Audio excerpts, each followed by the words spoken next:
Hello everyone. This session we discussing about GS అండి. GS paper 1 geography.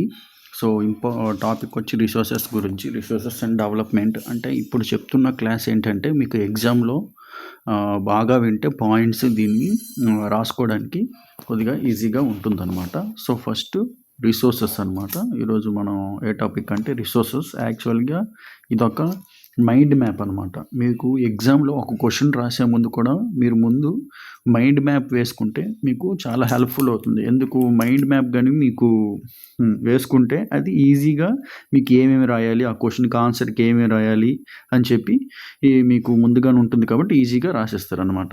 అయితే resources చూడండి. రిసోర్సెస్లో natural అనమాట. Natural రిసోర్సెస్లో మళ్ళీ renewable resources, non renewable resources అనమాట. అలాగే కంటిన్యూస్ సర్ఫ్లో విండ్, వాటర్, బయోలాజికల్, మళ్ళీ వచ్చి న్యాచురల్ వెజిటేషన్, వైల్డ్ లైఫ్. అలాగే మళ్ళీ నాన్ రెన్యూబుల్లో రీసైకిలబుల్ మెటల్స్, నాన్ రీసైకిలబుల్స్ అనమాట. నెక్స్ట్ మళ్ళీ హ్యూమన్లో structures and institutions, quantity and quality అనమాట. ఓకేనా? నెక్స్ట్ అయితే ఇప్పుడు లెసన్లో వెళ్దాం ఇప్పుడు టాపిక్లోకి. యాక్చువల్గా సింపుల్గా అసలు రిసోర్సెస్ అంటే ఏంటంటే which can be used to satisfy our needs అనమాట. అంటే మన అవసరాలకు సాటిస్ఫై చేసేదాన్ని మనం యూజ్ చేసేదాన్ని రిసోర్స్ అంటే. సపోజ్ వాటర్, ఇవన్నీ కూడా these are all comes under resources అనమాట. అర్థమవుతుందా? నెక్స్ట్ అయితే ఈ రిసోర్సెస్ అనేది యాక్చువల్గా ఫ్రీ గిఫ్ట్ ఫ్రమ్ నేచర్ అనమాట. అర్థమవుతుందా? రిసోర్సెస్ అనేది resources are free gift from nature అనమాట. అంతే కదా. రిసోర్సెస్ అనేవి ఈ మనకి ఫ్రీ గిఫ్ట్ అంటే ఏంటి? నేచర్ ఇచ్చిందనమాట. అలాగే these resources are very vital for the maintaining the quality of life అనమాట. ఈ రిసోర్సెస్ అనేది చాలా ఇంపార్టెంట్. అలాగే ఈ రిసోర్సెస్ అనేది మనకి free gift given from nature అనమాట. అంటే నేచర్ మనకి ఫ్రీ గిఫ్ట్. ఎందుకు? రిసోర్సెస్ అన్నీ కూడా మనకి అవైలబుల్గా ఉంటాయి. అది నేచర్ అంటే దాని మట్టుగా అదే క్రియేషన్ అయిందనమాట. అర్థమైందా? అయితే ఈ రిసోర్సెస్ని ఏమవుతుంది, హ్యూమన్స్ అనేవాళ్ళు ఇండిస్క్రిమినేట్లీ అంటే ఎక్కువగా యూజ్ చేయడం వల్ల, అంటే ఏంటి, రిసోర్సెస్ ఎక్కువగా యూజ్ చేయడం వల్ల ఏమవుతుంది, this led to major problems అనమాట. ఆ ప్రాబ్లమ్స్ ఏంటో ఇప్పుడు మీకు చెప్తాను. అంటే ఏంటి, ఏవైనా మనకి నేచర్ ఇచ్చింది కదా అని చెప్పి ఎక్కువగా ఏదైనా యూజ్ చేయకూడదు. సపోజ్ ఫర్ ఎగ్జాంపుల్ తీసుకోండి, మీకు తినడం అంటే బాగా ఇష్టం అని చెప్పి మీరు ఎక్కువ తినేస్తే ఆ తర్వాత ఏంటి, హెల్త్ ప్రాబ్లమ్స్ అనేది వస్తే డైజెషన్ అవ్వదు అనమాట. అర్థమైంది? అలాగే ఏదైనా నేచర్ ఇచ్చింది కదా అని చెప్పి ఎక్కువగా కూడా వాడకూడదు. అది వాడితే ఏమవుతుందంటే this led to following major problems అనమాట. అయితే ఆ ప్రాబ్లమ్స్ ఏంటి? First depletion of resources for satisfying the greed of a few individuals. అంటే ఏంటి, కొంతమంది ఒక ఇండివిజువల్స్ ఆశ కొరకు ఎక్కువగా రిసోర్సెస్ యూజ్ చేస్తే అది చాలా పెద్ద ప్రాబ్లం అవుతుంది. ఓకేనా? నెక్స్ట్ ఏంటంటే అయితే ఈ రిసోర్సెస్ ఎక్కువగా యూజ్ చేయడం వల్ల ఏంటంటే మేజర్ ఎన్వైరన్మెంటల్ ప్రాబ్లమ్స్ అనేది ఎక్కువగా అవుతుంది అనమాట. ఫర్ ఎగ్జాంపుల్ ఏంటి, global ecological crisis such as ఏంటి, గ్లోబల్ వార్మింగ్. ఈ రిసోర్సెస్ ఎక్కువ యూజ్ చేయడం వల్ల ఏంటి, global warming very important. Global warming, అలాగే ఓజోన్ డిప్లీషను, ఇవన్నీ కూడా one of the major causes for the exploitation of these resources. అలాగే ఎన్విరాన్మెంట్ పొల్యూషను, ల్యాండ్ డిగ్రేడేషను, ఇవన్నీ కూడా ఈ ఎక్స్ప్లోటేషన్ రిసోర్సెస్ అనేది ఎక్కువగా యూజ్ చేస్తే ఇలాగే ఉంటుందన్నమాట. అయితే ఏమైంది, ఈ యాక్చువల్గా రిసోర్సెస్ వెళ్ళే ముందు సస్టైనబుల్ డెవలప్మెంట్ అనమాట. తర్వాత దీని గురించి మాట్లాడతాం. అయితే ఈ రిసోర్సెస్ ఎక్కువగా యూజ్ చేస్తున్నారని చెప్పి ఏమైందంటే Rio de Janeiro earth summit అనమాట, 1992 బ్రెజిల్ అనమాట. ఫస్ట్ ఎర్త్ సమ్మిట్ అంటారు. ఏంటంటే Rio de Janeiro earth summit 1992 బ్రెజిల్లో ఫస్ట్ ఇంటర్నేషనల్ ఎర్త్ సమ్మిట్ అనేది అక్కడ హెల్డ్ చేశారు. అసలు ఎందుకు ఈ ఎర్త్ సమ్మిట్ ఎందుకు హెల్డ్ చేశారంటే మేజర్గా దీని గురించి అనమాట. అంటే మన ఎర్త్ని కాపాడుకుందామని ది సమ్మిట్.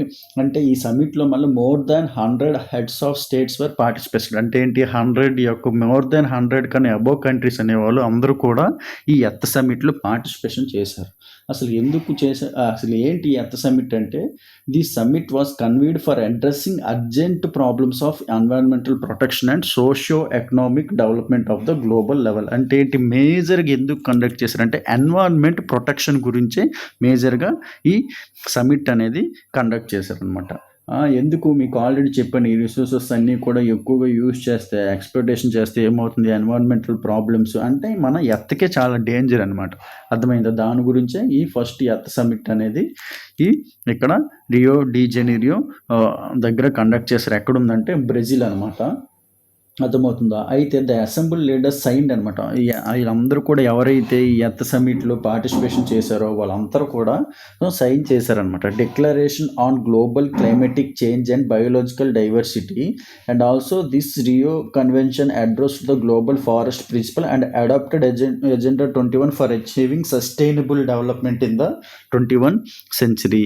అంటే ఏంటి, వీళ్ళందరూ ఇక్కడ పార్టిసిపేషన్ చేసిన వాళ్ళందరూ కూడా అడాప్ట్ చేసుకున్నారనమాట. అంటే సైన్ చేశారు. ఏంటి, declaration of global climatic change and biological diversity, అలాగే సస్టైనబుల్ డెవలప్మెంట్ ఆన్ ఎజెండా 21 మీద కూడా అందరూ కూడా ప్రత్యేకంగా దీన్ని అడాప్ట్ చేసుకున్నారు. అంటే మేము ఇది ఎజెండా 21 అనేది మేము పాటిస్తాము for achieving sustainable development in the 21st century అనమాట. అసలు ఏంటి ఎజెండా 21 అంటే ఏంటంటే, యాక్చువల్గా agenda 21 of the major objective of agenda 21 అంటే ఏం లేదనమాట, ఒక 21 పాయింట్స్ అనమాట. అంటే ఏంటి, ఈ గ్లోబల్ సస్టైనబుల్ డెవలప్మెంట్ ఏంటి, agenda to combat environmental damage అని చెప్పి, అలాగే poverty, disease through global cooperation on common interest అనమాట. అయితే ఇదనమాట ఇలాగా ఎజెండా అనేది ఒక 21 పాయింట్ ఫార్ములా అని చెప్పి పాయింట్స్ తీసుకొని మేము అందరం ఇది పాటిస్తాము. సో దీనివల్ల ఏంటంటే మనకి ఎన్విరాన్మెంటల్ పొల్యూషన్ అనేది, అలాగే ఎన్విరాన్మెంట్ని కాపాడుతామని చెప్పి తీసుకున్నారనమాట.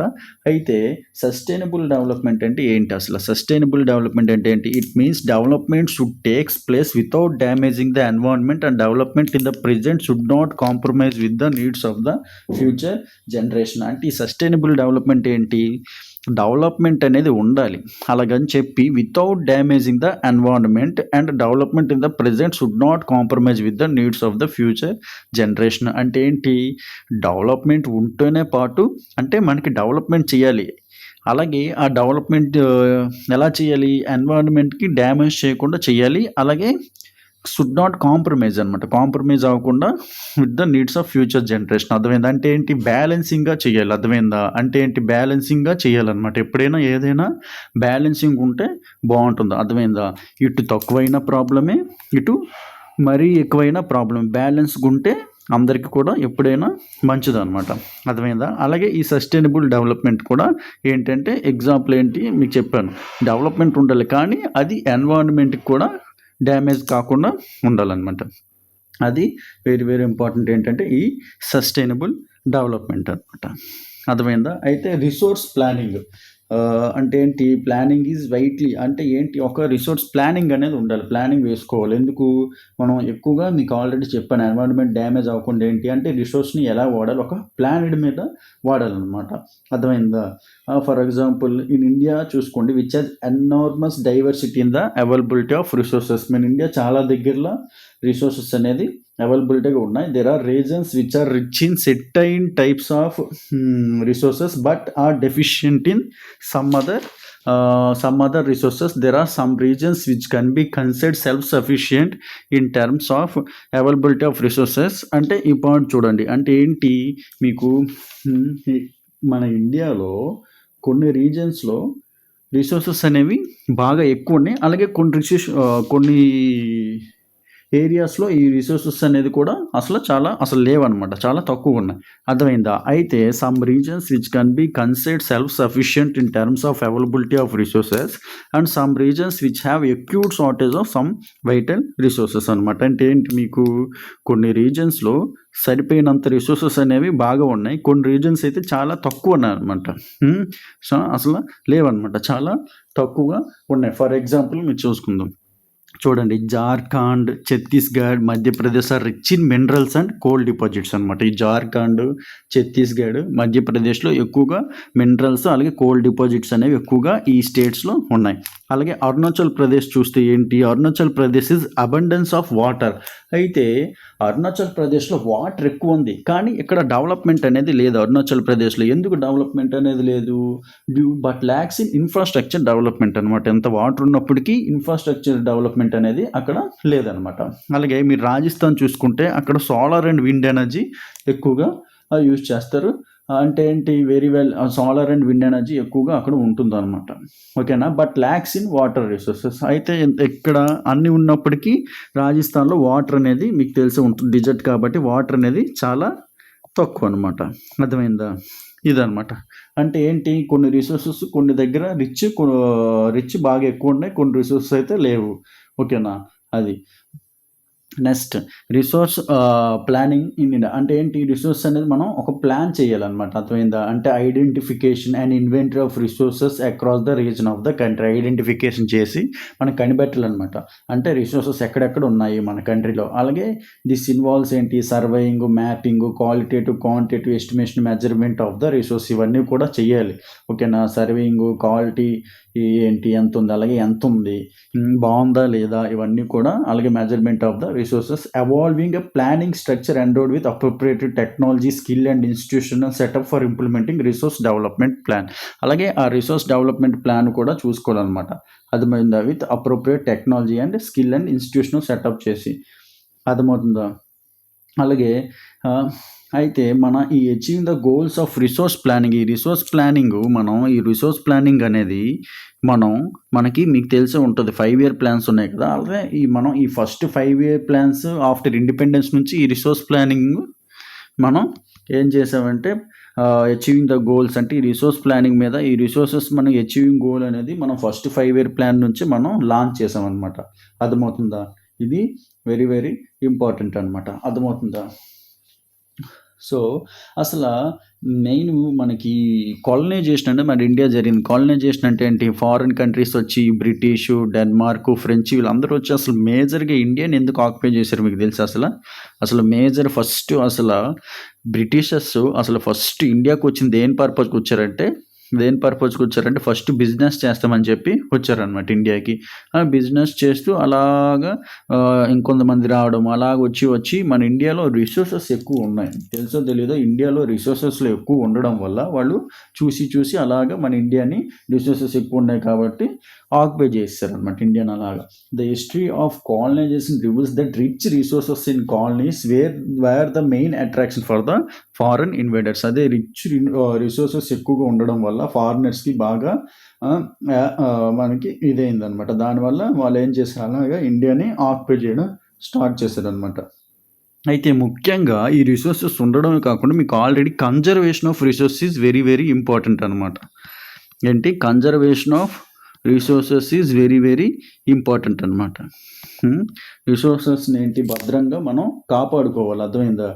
Resources are vital for any development activity, but irrational consumption, over utilisation of resources may lead to socio economic and environmental problems. మీకు ఆల్రెడీ చెప్పాను, రిసోర్సెస్ ఉన్నాయి కదా అని చెప్పి ఎక్కువగా వాడడం, యూజ్ చేయడం, ఓవర్ యూటిలైజేషన్ వల్ల ఏమవుతుంది, ఎన్వైరన్మెంటల్ ప్రాబ్లమ్స్ అలాగే socio economic and environment problems అనేవి కూడా వస్తాయి.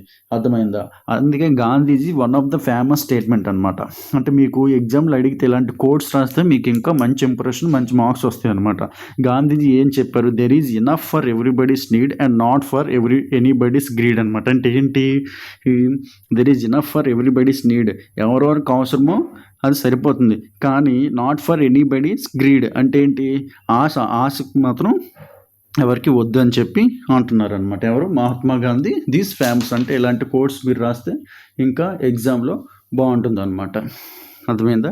అలాగే at the international level the club of Rome advocated resource conservation for the first time in a systematic way in 1968 అనమాట. అంటే ఇంటర్నేషనల్ లెవెల్లో క్లబ్ ఆఫ్ రోమ్ అనమాట. Club of Rome advocated resource conservation గురించి ఒక first time in a systematic way in 1968లో ఒకటి చేశారనమాట. Subsequently అలాగే 1914లో Gandhian philosophy once again presented by Schumacher అనమాట. సూ మేచర్ అనేవారు గాంధీజీ ఫిలాసఫీని ఫస్ట్ అతను ఏంటంటే ప్రెజెంటెడ్ బై సూ మేకర్ అంటే గాంధీజీ యొక్క ఐడియాలజీ తన యొక్క బుక్లో రాశాడు అనమాట. ఆ బుక్ ఏంటంటే స్మాల్ ఈజ్ బ్యూటిఫుల్ అనమాట. స్మాల్ ఈజ్ బ్యూటిఫుల్ అని చెప్పి ఒక బుక్లో ఈయన రాశారనమాట. అర్థమవుతుందా? The seminal contribution with respect to resource conservation of the global level report of Brundtland commission report 1989 అనమాట. ఈ కమిషన్ అనేది వెరీ ఇంపార్టెంట్. ఫస్ట్ టైము ఈ బ్రంట్ ల్యాండ్ కమిషన్ రిపోర్ట్ 1987లోనే first time introduced the concept of sustainable development అనమాట. అంటే ఏంటి sustainable development అనే కాన్సెప్ట్ ఈ బ్రంట్ ల్యాండ్ కమిషనే తీసుకొచ్చింది అనమాట. అంటే ఈ బ్రంట్ ల్యాండ్ కమిషన్ రిపోర్ట్ 1987లోనే ఈ సస్టైనబుల్ డెవలప్మెంట్ అనేది కాన్సెప్ట్ అనేది ఇంట్రడ్యూస్ చేశారు. అసలు ఈ సస్టైనబుల్ డెవలప్మెంట్ అనేది ఏంటో కూడా మీకు ఇందాక చెప్పాను అనమాట. అర్థమైంది కదా? నెక్స్ట్ వచ్చి ఏంటంటే ల్యాండ్ రిసోర్సెస్ అనమాట. అంటే ల్యాండ్ మన ఇండియాలో ల్యాండ్ ఎంత అసలు ఏముందో ఇది వెరీ వెరీ ఇంపార్టెంట్. మన ఇండియా చూసుకోండి, ఇదంతా ల్యాండ్ అనుకోండి. మన ఇండియాలో 43% ప్లెయిన్స్ ఉన్నాయన్నమాట. అంటే 43 ప్లెయిన్స్ అంటే ఏంటి? ఇవి దీస్ ప్లెయిన్స్ ఆర్ మేజర్లీ అగ్రికల్చర్కి ఎక్కువగా బాగా సపోర్ట్ చేస్తుంది కాబట్టి ఎక్కువగా 43% ప్లెయిన్స్ ఉంది. అలాగే 30% మౌంటైన్స్కి ఉంది. అలాగే 27% ఫ్లాట్ తీసుకుందాం అనమాట. అర్థమవుతుందా? 43% of land is plain which provide facilities for agriculture industries అన్నిటికి కూడా ఈ ఏరియా అనేది బాగా యూజ్ అవుతుంది. అలాగే మీకు మౌంటైన్స్ 30% ఉంది కాబట్టి మౌంటైన్స్ దేనికి హెల్ప్ అవుతుంది? పెరినియల్ ఫ్లో ఆఫ్ రివర్స్ అనమాట. పెరినియల్ రివర్స్ అంటే ఏంటి? ఈ గ్లేసియర్స్ నుంచి కరిగి వచ్చే రివర్స్నే పెరినియల్ రివర్స్ అంటారు. గంగా ఇవన్నీ కూడా అనమాట. అర్థమవుతుందా? గంగా, బ్రహ్మపుత్ర ఇవన్నీ కూడా these are called perennial rivers అనమాట. And also provides facilities for tourism and ecological aspect. Tourism ఇవన్నీ కూడా ట్రెక్కింగ్ ఇవన్నీ అంటారు కదా, టూరిజం ఇవన్నీ కూడా పనికి వస్తాయి ఈ 30% మౌంటైన్స్. అలాగే 27% ప్లాటీస్ అంటే ఏంటి? Rich in minerals, fossil fuels ఇవన్నీ కూడా ఫారెస్ట్ ఇవన్నీ కూడా ప్లాటీస్ అనమాట. 27% ప్లాటీస్ దేర్ అనమాట. అయితే నెక్స్ట్ ల్యాండ్ యూటిలైజేషన్ అనమాట. Land resources used for the purposes ఏంటి? ఫారెస్ట్ ల్యాండ్ యూటిలైజేషన్ ఏంటి? ఫారెస్ట్. అలాగే నాట్ అవైలబుల్ ఫర్ కల్టివేషన్ అంటే ఏంటి? ఆ కల్టివేషన్కి నాట్ అవైలబుల్ అనమాట. వచ్చి ఏంటంటే barren and waste lands, land put to non agriculture uses అంటే ఏంటి? ల్యాండ్ ఉన్నా కూడా అగ్రికల్చర్ యూజ్ చేయకుండా ఇంకా దేనికి యూజ్ చేస్తారు? బిల్డింగ్స్కి, రోడ్స్కి, ఫ్యాక్టరీస్కి etcetera. And other uncultivable land ఏంటి? Permanent pastures and grazing land అంటే ఏంటి? ఆవుల మేతకి. ఆ గ్రేజింగ్ అంటే ఏంటి? ఆవుల మేతకి. ఇవన్నిటికి కూడా కొంత ల్యాండ్ కూడా ఉంటుంది. అలాగే land under miscellaneous tree crops groves అంటే ఏంటి? మీకు కొన్ని ఏరియాలో చూసుంటారు, కొన్ని ల్యాండ్లో చెత్త మొక్కలను ఉంటాయి అనమాట, దేనికి పనికిరావు, అది కొంతవరకు. అలాగే కల్చరబుల్ వేస్ట్ ల్యాండ్ లెఫ్ట్ అన్కల్టివేటెడ్ కొన్ని ఏంటి? ఈ కల్టివేటెడ్ వేస్ట్ ల్యాండ్స్ ఉంటాయి. అవి ఏంటంటే అన్కల్టివేటెడ్ అంటే ఏంటి? కల్టివేషన్ చేయకుండా more than 5 years ఉన్న ల్యాండ్స్ ఉంటాయి. అలాగే కొన్ని ఇలాగనమాట ఈ ల్యాండ్స్ అన్నీ కూడా ఇలా ఉంటాయి. Land use pattern in India. The use of land is determined by both physical factors. అంటే ఒక ల్యాండ్ యూజ్ చేయాలంటే డిసైడ్ చేసేది ఎవరంటే physical factors such as topography, ఆ క్లైమేట్, అలాగే సాయిల్ టైప్స్ ఇవన్నీ కూడా ఉంటుందన్నమాట. అయితే మీకు ఆల్రెడీ తెలుసు మన ఇండియా మొత్తం టోటల్ జియోగ్రఫికల్ ఏరియా వచ్చి ఎంతంటే 3.28 మిలియన్ స్క్వేర్ కిలోమీటర్స్ అనమాట. మన ఇండియా టోటల్ ల్యాండ్ వచ్చి ఎంత అంటే 3.28 మిలియన్ స్క్వేర్ కిలోమీటర్స్. అయితే మొత్తంగా మనం ల్యాండ్ యూసేజ్ ఎంత అంటే 93% మొత్తం ఎంత ఉందంటే 100%లో 93% ల్యాండ్ అనేది ఉందన్నమాట. అర్థమవుతుందా? 93% ఆఫ్ ల్యాండ్ ఈజ్ దేర్ అనమాట. అర్థమవుతుందా? ఓకే. అయితే నెక్స్ట్ వచ్చి ఏంటంటే forest area in national forest policy అనమాట. నేషనల్ ఫారెస్ట్ పాలసీ ఎప్పుడంటే 1952 it says that forest area in the country is far lower than desired 33% of geographical area. అంటే ఏంటి, national forest policy 1952 ఏం చెప్తుందంటే మన కంట్రీకి 32% జియోగ్రఫికల్ ఏరియా ఫారెస్ట్ అనేది ఉండాలి. సో కానీ అది మన కంట్రీలో ఏంటంటే ఈ 33% కన్నా తక్కువ ఉంది. ఓకేనా. నేషనల్ ఫారెస్ట్ పాలసీ 1952 ఏం చెప్తుందంటే మన కంట్రీలో 33% అనేది ఫారెస్ట్ ఏరియా ఉండాలి. కాకపోతే ప్రజెంట్ మన కంట్రీలో అంత అయితే లేవన్నమాట. ఓకేనా, చాలా తక్కువ ఉంది. Why it was considered essential for maintenance of the ecological balance, the livelihood of millions of people who live on the fringes of this forest depends upon. వీటందరూ కూడా ఎవరైతే ఉంటారో వీళ్ళందరూ కూడా ఈ ఫారెస్ట్ మీద ఎక్కువగా డిపెండ్ అయి ఉంటారు చాలామంది. అర్థమైందా. సో అలాగే land degradation and conservation measures అనమాట. అయితే 95% of our basic needs for food, shelter, clothes are obtained from land. అంటే మన బేసిక్ నీడ్స్ అనమాట. మన basic needs 95% food, shelter, clothes అన్నీ కూడా మనం ఎక్కడి నుంచి తీసుకుంటామంటే ఈ ల్యాండే మనకి ఇవన్నీ కూడా 95% అనేది కూడా ఇస్తుంది. ఫుడ్, షెల్టర్, క్లాత్స్ ఇవన్నీ కూడా. అర్థమవుతుందా.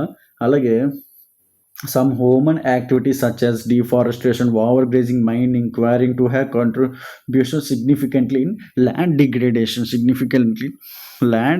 degradation అనమాట. అంటే ఏంటి, ఈ ల్యాండ్ డిగ్రేడేషన్ ఇప్పుడు ఇది వెరీ వెరీ ఇంపార్టెంట్. ఎగ్జామ్లో ఈ ల్యాండ్ డిగ్రేడేషన్ గురించి చాలాసార్లు అడిగాడు ప్రీవియస్ ఇయర్ క్వశ్చన్లో. So very very important. ఈ ల్యాండ్ డిగ్రేడేషన్ అంటే ఏంటి, ల్యాండ్ని ఎక్కువగా మనం యూజ్ చేయడం వల్ల ఆ ల్యాండ్ అనేది పాడైపోతుంది అనమాట. దాన్ని ఏమంటారంటే ల్యాండ్ డిగ్రేడేషన్ అంటారు. అసలు మీరు చూడండి, in states like Jharkhand, Chhattisgarh, Madhya Pradesh and Orissa deforestation due to mining have caused severe land degradation. అంటే ఏంటి, ఈ స్టేట్స్లో ఏమవుతుంది, జార్ఖండ్, ఛత్తీస్గఢ్, మధ్యప్రదేశ్, ఒడిస్సాలో డిఫారెస్టేషన్ ఎందుకు, అక్కడ మీకు ఆల్రెడీ చెప్పాను మినరల్స్ ఎక్కువగా ఈ స్టేట్స్లో ఉన్నాయి. ఏంటి, జార్ఖండ్, ఛత్తీస్గఢ్, మధ్యప్రదేశ్, ఒరిస్సా. దీనివల్ల ఏమవుతుంది, మైనింగ్ అనేది ఎక్కువ డిఫారెస్టేషన్ చేసి మైనింగ్ చేయడం వల్ల ల్యాండ్ డిగ్రేడేషన్ అనేది ఎక్కువగా అవుతుంది. అలాగే in states like Gujarat, Rajasthan, Madhya Pradesh and Maharashtra ఏమవుతుంది, ఓవర్ గ్రేజింగ్ అనమాట. ఎక్కువగా ఓవర్ గ్రేజింగ్ అవ్వడం వల్ల one of the main reason for land degradation Madhya Pradesh, Maharashtra, Rajasthan, Gujarat. అలాగే ఓవర్ ఇరిగేషన్ వల్ల ఏంటి, ఓవర్ ఇరిగేషన్ అంటే ఎక్కువగా వాటర్ ఉన్నా కూడా ల్యాండ్ డిగ్రేడేషన్ అనేది అవుతుంది. మీకు తెలుసో తెలీదో, ఎక్కువగా వాటర్ ఉండడం వల్ల కూడా ల్యాండ్ డిగ్రేడేషన్ అనేది ఎక్కువగా ఉంటుందన్నమాట. అర్థమైందా. ఎక్కువ అంటే ఎలాగవుతుంది, responsible due to water logging leading to. అంటే ఏంటి, ఎక్కువ వాటర్ ఉండడం వల్ల, వాటర్ అలాగ ఉండిపోవడం వల్ల ఏమవుతుంది, water logging leading to increasing salinity. అంటే ఉప్పిది ఎక్కువ పెరిగిపోవడం వల్ల, ఆల్కలినిటీ ఇన్ ద సాయిల్ ఎక్కువ అయిపోవడం వల్ల ఆ ల్యాండ్ డిగ్రేడేషన్ అనేది అవుతుందన్నమాట. అర్థమైందా. అది అయితే ఇవి ల్యాండ్ డిగ్రేడేషన్ ఎక్కువ అవుతుంది. అయితే మీకు ఇది వెరీ వెరీ ఇంపార్టెంట్ అనమాట. అంటే సాల్వ్ అంటే ఈ ల్యాండ్ డిగ్రేడేషన్ ప్రాబ్లమ్ని మరి ఎలా సాల్వ్ చేస్తాం ఏంటి అని చెప్పి ఇది important. Afforestation and proper management of grazing can help to some extent అనమాట. అంటే ఎఫారెస్టేషన్ వల్ల అలాగే ఈ గ్రేజింగ్ అనేది ప్రాపర్ మేనేజ్మెంట్ చేయాలన్నమాట. దీనివల్ల మనం ఈ ల్యాండ్ డిగ్రేడేషన్ అనేది తగ్గించవచ్చు.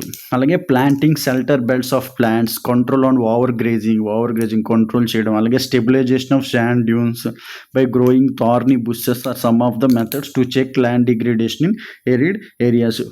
థార్నీ బుషెస్ అంటే మీకు తెలుసు, చిన్న చిన్న మొక్కల్లాగా ఉంటాయి. అవన్నీ కూడా మీరు పెడితే శాండ్ డ్యూన్స్ అంటే మీకు ఆల్రెడీ తెలుసు, ఒక పెద్ద ఇసుక దిబ్బలు అంటారు చూసారా, అవన్నీ కూడా మనకి ఈ ఇసుక దిబ్బ అంటే ఈ థార్నీ బుషెస్ కానీ ఉంటే ఆ ఇసుక దెబ్బలు అనేవి అవ్వడం తగ్గుతుందన్నమాట. సో దీనివల్ల కూడా మనం కొన్ని ఈ ల్యాండ్ డిగ్రేడేషన్ ప్రాబ్లం ఏంటంటే సాల్వ్ చేయొచ్చు అనమాట. అర్థమవుతుందా. అలాగే proper management of waste lands, control of mining activities control చేయడం, proper discharge and disposal of industrial effluents and wastes after treatment can reduce land and water degradation in industrial and suburban areas అనమాట. అలాగే disposal of industrial effluents, ఇది కూడా ఇప్పుడు major problem అంటే industrial effluents అంటే ఏంటి, ఇండస్ట్రీకి సంబంధించిన చెత్త అంతా కూడా అంటే కెమికల్స్ ఇవన్నీ కూడా, అది కూడా కొన్ని ప్రాపర్ మేనేజ్మెంట్ చేయాలి. అర్థమైందా. ఇది కూడా వెరీ వెరీ ఇంపార్టెంట్ అనమాట. ఇవన్నీ కూడా very very important to reduce this problem of land degradation అనమాట. ఓకేనా? ఇదనమాట.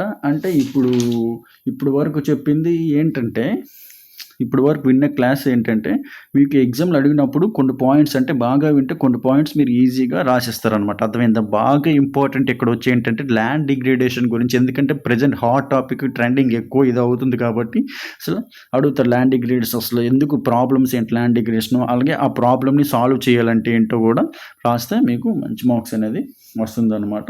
ఓకే. Thank you.